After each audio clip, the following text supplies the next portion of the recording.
নারকোল শস্যের পুর, চিংড়ি মাছের পুর সব কিছু দিয়েই কাঁকরোলের চপ তোমরা বানিয়েছো, বাট আমি বানাবো কিন্তু একটু অন্যরকমভাবে।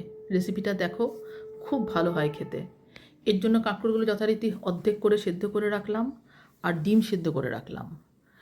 এবার কাঁকরোলের মধ্যে থেকে ওই বীজগুলো বার করে রেখে দিলাম আর ডিমটা দেখো অর্ধেক করে কেটে দিলাম। এবার এক একটা খোলের মধ্যে, কাঁকরোলের খোলের মধ্যে ডিম বসিয়ে দিলাম।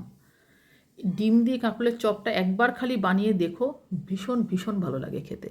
আর আরেকটা ডিমও কেটে নিলাম, কেটে কিন্তু এবার কি করব, এটা বসাবো না, আমি দুরকম দেখাচ্ছি। হ্যাঁ, দুটো কাঁকরোলে দুরকমভাবে দেখাচ্ছি। এটার কুসুমটা বার করে নিলাম, দেখো দুরকমভাবেই হয়। কুসুমটা আমি বার করে এবার রেখে দিচ্ছি এটার। এটা কিন্তু ডিমটা আমি বসিয়ে দেইনি।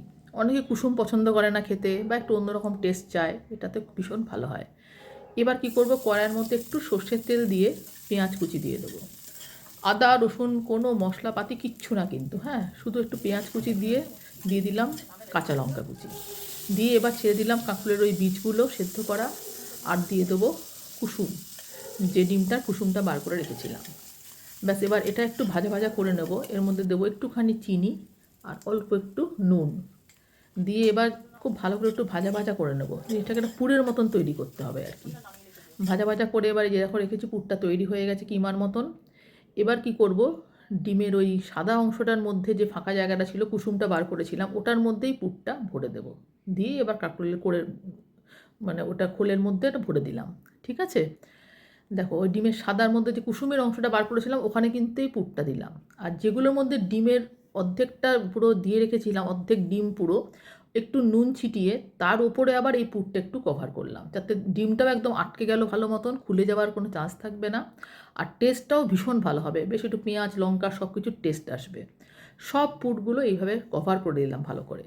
এবার একটা বাটির মধ্যে নিয়ে নিলাম বেসন আন্দাজ মতো, আর নেব একটু চালের গুঁড়ো।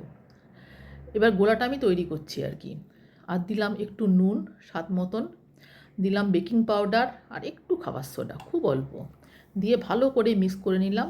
নিয়ে জল দিয়ে এবার একটা গোলা তৈরি করে নেব। খুব পাতলা গোলা একদমই করবে না, তাহলে কিন্তু সব খুলে বেরিয়ে যাবে।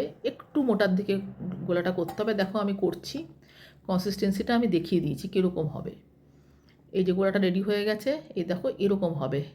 ঠিক এই যে এরকম এরকম হবে, এই থিকনেসটা হবে কিন্তু বেসনের গোলার। ব্যাস, এবার এর মধ্যে কাঁকরোলের ওগুলো একটা একটা করে ডুবিয়ে ডুবিয়ে উল্টো করে দিতে হবে, যাতে মানে পুরের অংশটা নিচের দিকে থাকে। ঠিক আছে, পুর যেটা আছে ভরা নিচের দিকে পড়লে কাঁকরোলের দিকটা থাকবে। এইভাবে একটা একটা করে ছেড়ে দেবে। ব্যাস, একটু হাই হাই ফ্লেমেই আমি করেছি, এটা ভেতরে তো সবই ভাজা সেদ্ধ, কোনো অসুবিধা নেই। একটু এপিট ওপিট করে ভেজে নিলেই কিন্তু কাঁকরোলের এই চপটা একদম রেডি। অবশ্যই বানিও, একদম অন্যরকম। গেস্ট আসলেও দিতে পারো, ডালের সঙ্গে খেতে পারো, বিকেলে চায়ের সাথে খেতে পারো। অনবদ্য একটা রেসিপি। লাইক কমেন্ট করে দিও। টাটা।